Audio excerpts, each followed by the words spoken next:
রাধে রাধে বন্ধুরা, আশা করি তোমরা সবাই খুব ভালো আছো। আমিও ভালো আছি। আর আজকে হচ্ছে গিয়ে আমলকি একাদশীর কীভাবে আমি পুজো করলাম সেটাই তোমাদের কাছে দেখাবো। তার আগে আমি সিংহাসনটাকে একটু সুন্দর করে আজকে সাজিয়েছি। তোমরা কালকে দেখেছিলে অন্যরকম সাজানো ছিল, আজকে কিন্তু আমি সিংহাসনটা একটু অন্যরকম করে সাজিয়েছি। পেছনে দেখো ওই সবুজ রঙেরটা লাগিয়েছি, যেটা নাকি ওই ঘাস ঘাস থাকে যে ওগুলো। তারপরে মালা টালা দিয়ে একটু সুন্দর করে মোটমাট সাজিয়েছি। আর আজকে যেহেতু আমলকি একাদশী, সেই আমলকি একাদশীতে আবির খেলা কিন্তু গোপালের সাথে খুবই জরুরি। তাই জন্য এই আজকেই আমি প্রথম আবির খেলছি গোপালের সাথে।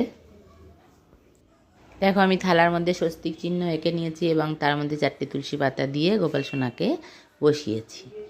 আর এরপর হচ্ছে গিয়ে আগে সবুজ রং দেব, সবুজ আবির দেব গোপাল সোনাকে, তারপর হলুদ, তারপর 5 রঙেরই নিয়েছি, হলুদ, সবুজ, রানী, নীল আর কমলা। আগে সবুজ রঙের আবির দেব, তারপর হলুদ রঙের আবির, তারপরে রানী, কমলা, নীল সব পরপর দেব। এবং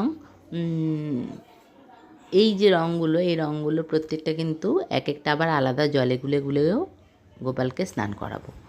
দেখো আমি সব আবির দিয়ে নিচ্ছি।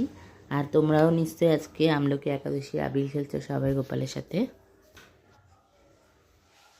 আর এই সময় আবির খেলা হয় এই কারণেই, হচ্ছে গিয়ে ফাল্গুন মাস পড়ে গেলে বলা হয় নাকি যে রং প্রতিদিনই আর কি গোপালের সাথে খেলা যায়। তা প্রতিদিনই তো আর খেলা না, এই আমলকি একাদশী আজকে তাই খেলা হলো। আবার হচ্ছে গিয়ে দোলের দিনই খেলবো, কারণ প্রতিদিনই তো আর গোপালকে রং মাখানো যাবে না, ঠান্ডা লেগে যেতে পারে। যাই হোক, চলো স্নান করাচ্ছি। খুবই ভালো লাগছে, নানান রঙের আবির দিয়ে গোপালকে স্নান করাচ্ছি। গোপালেরও নিশ্চয়ই খুব ভালো লাগছে।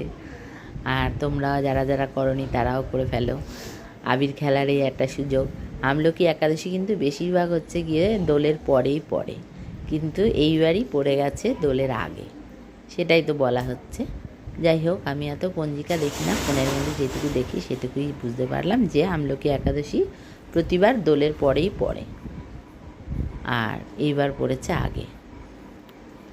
এই আমলকি একাদশী আজকের দিনটা হচ্ছে গিয়ে আমলকি দিয়ে গোপালকে কিন্তু স্নানও করাতে হয়।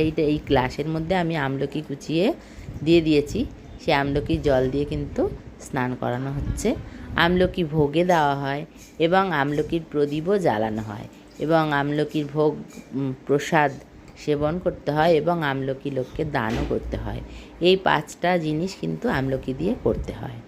তা এখন গোপালকে স্নান টান করিয়ে সাজুগুজু করিয়ে আজকে একটা নতুন জামা পরিয়েছি। যেহেতু আজকে ও প্রথম রং খেললো, তাই জন্য আজকে ওকে একটা নতুন জামা পরিয়েছি। আর এই দেখো ভোগে দিয়েছি একাদশী দেখে পেয়ারা, কলা, নানান রকম মানে 2-3 রকমের ফল দিয়েছি, মিষ্টি দিয়েছি। আর সব ভোগের মধ্যে এখন তুলসী পাতা দিয়ে নিচ্ছি, কারণ তুলসী পাতা না দিলে তো ভোগই হবে না। আর গ্লাসে জলেও হচ্ছে গিয়ে তুলসী পাতা দিয়ে নিচ্ছি। আর আজকে হচ্ছে গিয়ে আমলকির প্রদীপ আমি 5টা জ্বালাবো। এ দেখো আমি সব রেডি করে নিয়ে জ্বালিয়েও নিয়েছি, আর এই এখন দেখো ফুল দিয়ে হচ্ছে গিয়ে হোলি খেলছি। এই ফুলের মধ্যে অরেঞ্জ কালারের গাঁদাটা আছে, হলুদ গাঁদা আছে, নীলকণ্ঠ আছে আর সাদা ফুল আছে। আর এই গোলাপি রঙের ফুলের 2-3টে পাপড়িও আছে। 5 কালারের ফুল দিয়েও আবির খেলছি। আর এই দেখো প্রদীপ জ্বালিয়েছি, আমলকির প্রদীপ, এটা দিয়েও আরতি করব। আর এই পাশে এমনি তেলের প্রদীপ জ্বালিয়েছি, তেলের প্রদীপ।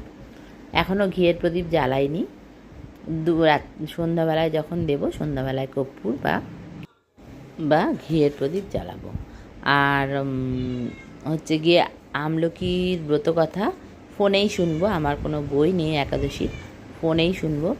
আর হচ্ছে কি আমার শরীর খুব একটা ভালো নয় দেখে আমি কিন্তু এখন এই সাবু কলা বা এইসব ফল দিয়ে আমি একাদশী করি না। আমি আমার মা ঠাকুমারা যেরকম আগে করতো রুটি দিয়ে, রুটি খেয়ে, জানি ফোনে বলে সবাই রুটি খাওয়া ভালো নয় বা রুটি খেতে নেই, আমি অন্ন খাই না, কিন্তু আমি আগে খেতাম সাবু কলা ফল টল, কিন্তু এখন আর খাচ্ছি না। আমি কিন্তু রুটি, যেটা সত্যি আমি সেটাই বললাম, আমি কিন্তু রুটি দরকারই খাই নিরামিষভাবে।